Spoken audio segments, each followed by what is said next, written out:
Hey, what's up, everybody? Lawler over on twitch.tv/Lawler. As you guys know how we do every day but Tuesday and Sunday. And speaking of Sundays, we're here for another one. Q&A Sunday, as always, being served up to you guys off the top of my head. This is all done live, like I said, but we're going to splice this down, do a bunch of questions. And if you guys don't know how this works, first of all, welcome. But we're going to take a bunch of questions that we see that are voted towards the top.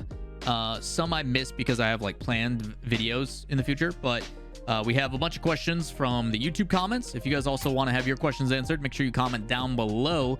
And if you see one you like, make sure you give it a like so it goes towards the top. Those are the ones that we kind of go through first. Or if you want to skip the queue, come join us. Twitch.tv/Lawler. Like I mentioned, people in chat, we try to alternate between the YouTube comments as well as chat. So we're going to do what we can. So with that said, let's jump over to the other page and see what we got. First question is going to come from Ethan that says, do you think if Envy ends up having a rough spring split, Turbo will move to coaching, or do you think he still has potential on a new roster?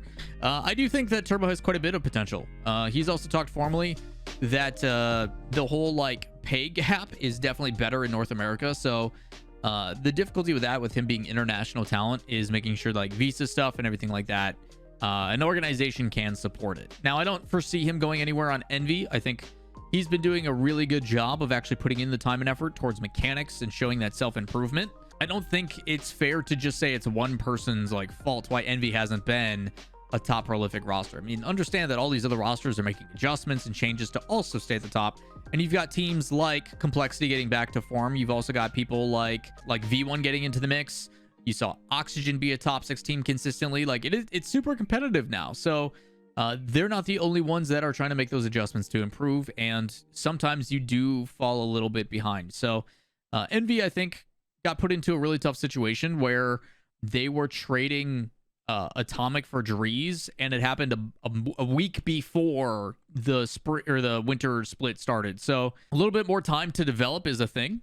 And I think him, Mist, and other, or whatever they decide to go with, they're going to probably be during this time, because they didn't go to the major, testing out different incrementations of their team, or different implementations of a new player, I should say, where they're going to have, okay, Turbo Mist player, Turbo Drees player, Mist Drees player. Like, they're probably trying out a bunch of different iterations to see, or they could just be trying to build upon what they already have, right? So we'll have to see. Next question comes from a troll in chat who I know personally that says, do you like puppies? I think they're cute and make people happy. Do you agree? Yes, puppies are better than cats. I'm a dog person, not a cat person. Although cats are easy to maintain, puppies are better in every way. Man's best friend for a reason, right? Love me a dog. I would love to get a dog someday. I am super biased towards Rottweilers. I don't know why. We grew up having one in the neighborhood, and then we've had 2 ourselves with my family. I love Rottweilers. I don't know why. They're great dogs. Yes, dogs better than cats. They are cute, and they make people happy. We joked about this when I was at the CDL major, actually. I was talking with the partnerships director at V1 Rocker, and said that the next partnership that should happen is they should do like a Habitat for Humanity, or like a location for when people lose matches and their mental's in the gutter. They can go to the puppy playpen area and like be with puppies and dogs, and it'll help their mental. Not a bad idea. And maybe someone will get adopted. You never know. I have the most important question, Lawler. Did you get Becky's number? If you guys don't know the context behind this question, I always joke about the difference between when I was 15 versus when somebody else, like these pros, were 15.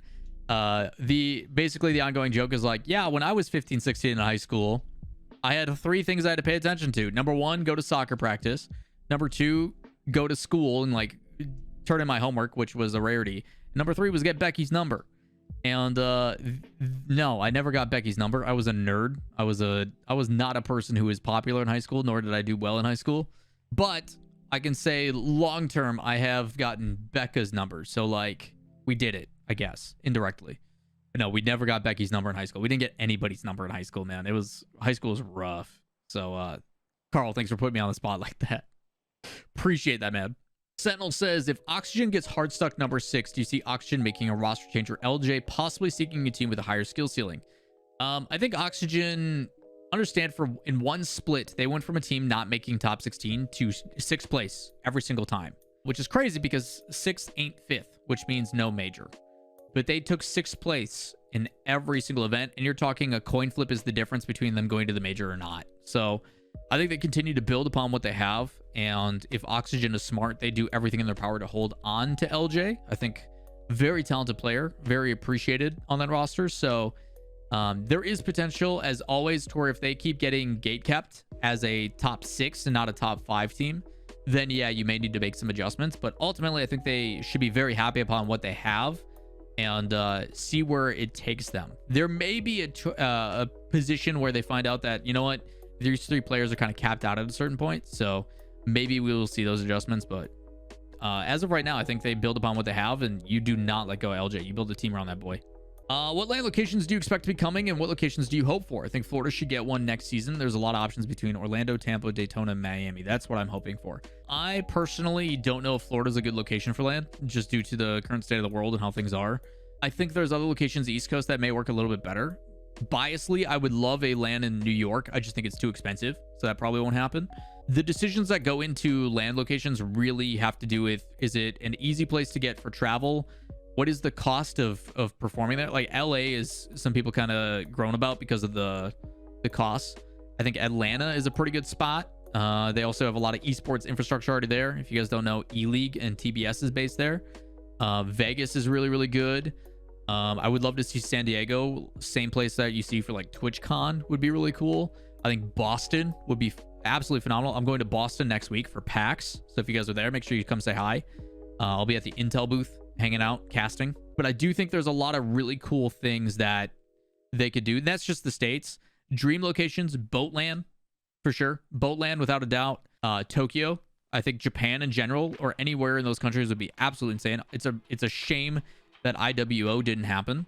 But I do think other locations like Poland and all that kind of stuff can be explored. There's a lot of other esports like Counter-Strike and Valorant and stuff that have been experimenting with different locations.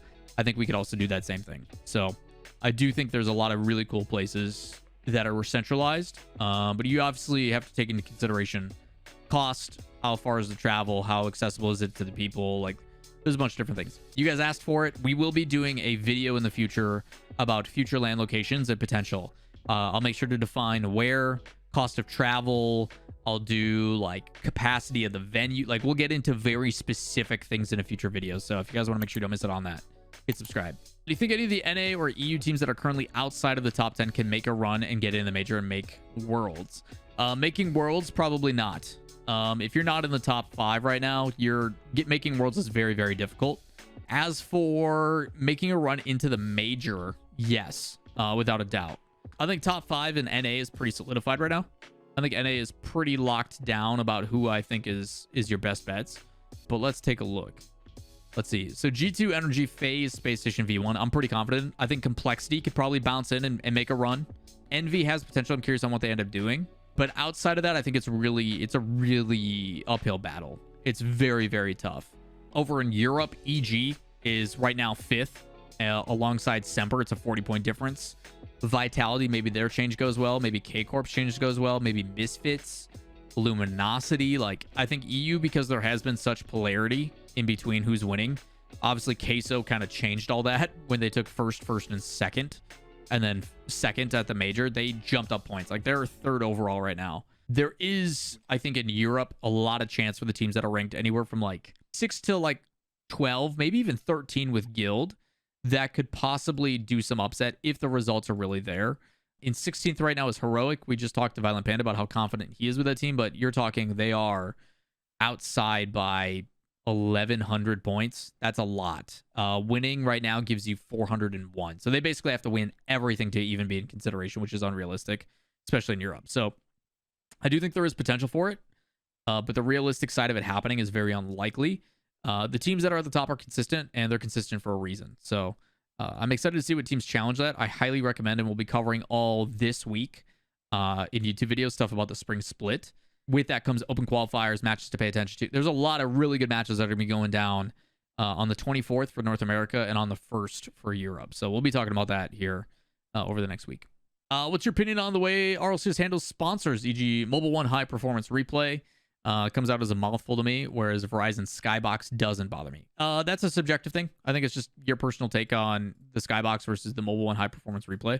While it is a mouthful, it also is part of the branding. I think Psyonix and RLCS in general handle sponsorships pretty well. I can tell you guys, when you're doing a sponsorship, you're trying to sell certain regular segments.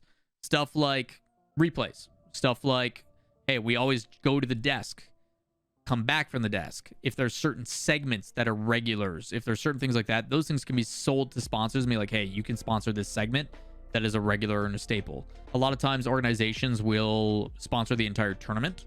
So like the Lamborghini Open or whatever the heck they want to call it, that is also a way of doing it. As for the naming convention itself, it is what it is. When we did E-League probably had the most sponsors, both endemic and non-endemic, that were like of high value. So they like were sponsored by like Pizza Hut, the US Army, and like all that kind of stuff. And those are what we refer to as CTAs, or call to actions. And those at any point are literally just reading a card and doing it. Those are what keep the lights on. It's what pay the bills. It's what allows them to throw up a $250,000 prize pool. So I personally don't have any issues with them. It may be a little bit wordy, but at the same time, if that's what Mobile One wants and that's what they're paying for, then you give it to them. So it is what it is. Quick answer: do I think it's possible for Auction to make Worlds? No, I don't. Do you think NRG could have way better standings this Worlds if they get past groups? Yes, I think a lot of people. So this is something that's been talked about a lot this week in particular. A lot of people are looking at all these roster changes and are like, well, what's happening with NRG? And I'm like, I don't expect anything to happen with NRG. Since they've came together with Squishy, they have been the #1 team in North America. Like, consistently. You go and look at all their results in the past split, and it's just been W's. First, second, across the board, a lot. And because they had a bad major, top 12, best in the world, people are like, oh, something's got to give, something's got to change. Despite taking like first and second in every regional and came in as the #1 seed, and they just took second place at the fall split major. So like, yeah, there's a little bit of contrast, but like, they had an off tournament. It happens. They go back to the drawing board. They learn from their mistakes and the things they got exploited for and bounce back. So if there's one thing I know about NRG, they are a team that is synonymous with success in North America. They are the North American team that has almost always been at the top, even since Kings of Urban's day. So I do expect NRG to bounce back. And from what I talked, and I've said this numerous times on this channel, when I talked to Garrett and Justin in the lobby, they talked about how much they learned in the 2 days that they played at that event and how they were ready to go. And it's tough to stay at the top. It's tough when everybody is gunning for you. You are trying to, without insight, stay ahead of the curve while everybody else watches you and goes, hey, that's how you win. How do we counter that? How do we beat that? And that is their adjustment. So now NRG gets to do that. They get to be like, hey, look at all these teams like G2, Queso, etc., that are playing this kind of play style. That's what we have to beat. How do we beat it? And they have a game plan now for that. Why, rather than being like, okay, we got to find a way to stop these teams that are trying to beat us. We got to stay one. It's different. So I have expectations for NRG to bounce right back and keep doing what they're doing. So not too worried. Not too worried. Since APAC only gets one spot at the majors, who would the wild card spot go to, north or south? I know this is an extremely unlikely scenario, but I'm still curious since it is a possibility. So I don't know if APAC has and this is just my unknowingness, I would have to look at the rules. I don't know if APAC has a chance to get an automatic bid into the world championships. To my knowledge, they'll probably allocate straight into the wild card, and wild card spots are associated based upon overall performance for the entire year. So I don't know. I'm actually not sure how the qualifiers go. I'm curious if this person answers it. They don't know either. So I actually don't know on that one. That's a question that I just really don't know, but let's try to find out. So APAC North and APAC South have an automatic bid into the wild card, which is shown here. So they will automatically get a bid into the wild card spot, but world spots are determined on overall points based upon everyone. As of right now, based upon the results, it is 2 North American teams and 1 European team. That can change and adjust based upon performance over the course of the entire season in point allocation. That is why this shifted. It used to be 2 EU teams, I'm pretty sure, but because of the way NA performed with having 4 out of their 5 teams in the top 6, it shifted back in their favor. But these spots, the automatic top 8, are based upon your entire results over the entire season, who is at the top. Everything else kind of populates throughout, and you will have 1 North and 1 South representative in the wild card. These will then play a Swiss format, going down to 8, and will join these 8 for your top 16. And that's just straight, I think, double limb. So that is how things are right now. But there you go. they automatically each get one for the wild card. Wild card is not a world championship. Big difference. Even though it's a 2-week event, wild card does not mean you are the top 16 playing in the main event of Worlds. So keep that in mind. Does that mean NA gets the seeding advantage next major? Most likely based upon performance. And they'll keep making those adjustments. Speaking of the wild card at Worlds, do you think playing in the wild card will allow them to do better? So the wild card is something that I think is very interesting as an overall conversation piece. I'll talk about this more in detail in my upcoming videos about the spring split, but the spring split is going to be intense.